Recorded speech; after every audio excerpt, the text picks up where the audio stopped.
What's up, YouTube? Jeff back from SamyGuru.com. Today, another very exciting Samsung video for you guys. And today, we have One UI 8 Beta 5 for the Galaxy S25 Ultra. This is, of course, Beta 4 in other regions who got the beta a little bit later, but here in the US, this is the 5th beta that I've received on the S25 Ultra. They've added some new features, like the suggested wallpapers and also the new adaptive lock screen clock, which I've covered quite a bit because it's very buggy. And yes, it is buggy once again with this beta, but it is there. Talk about that. Some other bugs have been fixed. A very big update in terms of size.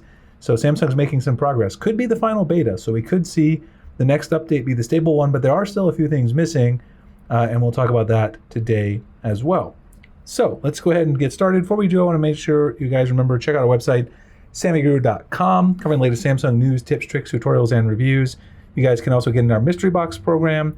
If you tap the orange banner at the top, sign up for it. If you're going to get a Galaxy S26 device, S26 Pro, S26 Edge, S26 Ultra, you'll be able to get a free case, cleaning kit, desktop phone stand, other randomly inserted goodies. This time, a 65-watt charger will be in every box, guaranteed.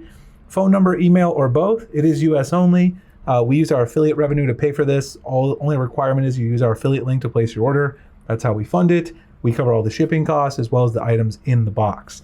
Also, check out the new SamyGuru YouTube channel. We're going to be covering more of our update and tutorial content over there as I start doing more hardware stuff over on this channel. So you guys will have a place to get both. That way you're not missing out on any of the update content that I do every day. All those links will be in the pinned comment description below. So let's go ahead and take a look at this update. Scroll down here. Take a look at software update. Just got it this morning, August 19th. I took an update around about an hour and a half ago. Version ZYH6. You see all the bugs here that have been fixed. Applied August security patch, fixed hotspot connection error, improved the issue of the lock screen clock font size getting smaller, modified the S Pen air command exception. I don't even know what that is. I think it's like exceptions if you want, like for gestures and things. Fixed an issue that does not appear in the quick settings window.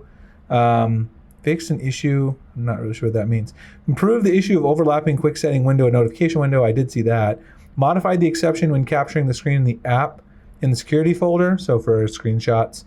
Improved the problem of storing post-processing color purple when shooting 100 times zoom moon. You guys may have seen this over on X. If you did 100 times zoom, like with the moon shots, like you're shooting the moon with astrophotography, it would turn the moon completely purple. It's kind of funny. There's some pictures of that. I'll link some below if you want to see them. Fixed the issue of the do not disturb mode initialization.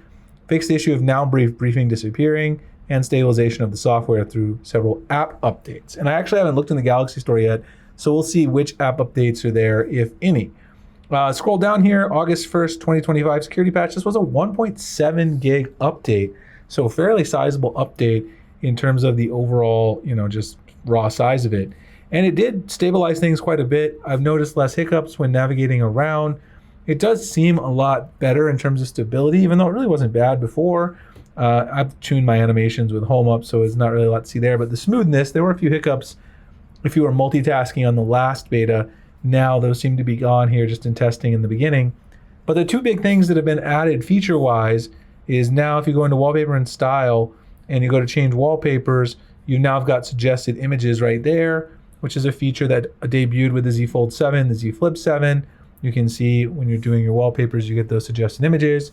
And then also, if you go to the lock screen, now you have the adaptive clock, which I really like this one with the bunny ears and the horizontal. Looks really cool. I will say though, when I first got this, it is very buggy still. It doesn't recognize all the wallpapers that it should work with. So if you have a wallpaper of an animal, even if it looks like it should work, sometimes it does this computation in the gallery to determine if there's a place for it to adapt or if it's an appropriate wallpaper. And sometimes it returns that it isn't, even when it really probably should be.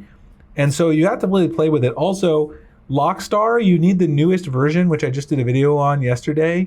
And if you have the newest version, you may have to uninstall it and then reinstall it and then reboot your phone because this adaptive clock is still very temperamental. In addition, keep in mind, as I mentioned in my last video, if you set your wallpaper from a third-party app, like I use One4Wall and Thematica, this won't work. You actually have to go through the wallpapers here, choose one from the gallery, and then go back and set it that way. If you set it from a third-party app and then you try to go in here and start doing the adaptive clock, which you can see the little animation See the little animation there. It will not work. Oh, I lost it. And see, this is the other thing I don't like, is like, I mean, I guess some people might like that, but it's not perfectly reproducible. Like if you get one that you really like I really like the way the clock was there between his ears, the way I originally had it. If you try to put it back, it doesn't give you exactly the same result. But obviously I don't have to save it, so I can just exit out and it's still there. Anyway, this is still very temperamental, still very buggy. I think Samsung could still make some big improvements before the launch. What is not there is, in the Now Brief, you've got no read aloud, so no story time with the Now Brief in here. You cannot get it to read your Now Brief to you. So that is something that what is not here is the Now Brief read along. You do not have the option to read your Now Brief aloud, which, is a nice feature. I think it would be nice if they include that in the upcoming updates. Hopefully they will. Also, we're still missing the call caption. So if we go into our settings here, we do not have call caption information in here. So you still got your text call, of course, but no call captions, which launched with the Galaxy Z Fold 7 and the Z Flip 7 as well. So some nice progress. Obviously, Samsung squashed a lot of bugs. That Purple Moon one was a pretty big deal. They finally brought the adaptive clock, even though it's still buggy, because that was on the S24 Ultra beta. It's kind of weird the S24 series got that first. It does work a lot better on the Z Fold 7, by the way. The adaptive clock works better over here. So I have faith that maybe in the stable update, it'll actually work pretty good, but I still don't think they're going to have it working with third-party apps. Maybe they just don't see that as a priority, which some of you mentioned in the last video in the comment section. But for a lot of average users, that's going to mean they're not assume the adaptive clock just doesn't work because they use Zedge or whatever to set their wallpaper. And they're like, well, I don't set it through the gallery. So they're not going to be able to figure out why this doesn't work. It's just going to be like, well, this is just a One UI 8 feature that doesn't work. And then they may blame Samsung, like it or not. It's just the way it is. No other really big features missing. Stability seems very good overall. Got the August 1st security patch. I think it's about time for stable. Hopefully by September 1st, we get some news from Samsung about the official stable rollout calendar. We'll have all that for you, of course, over at Sammy Guru. So make sure you check out the website. Subscribe to the Sammy Guru YouTube channel. Make sure you bookmark the site. You can also set us as your preferred Google source of news for Samsung stuff.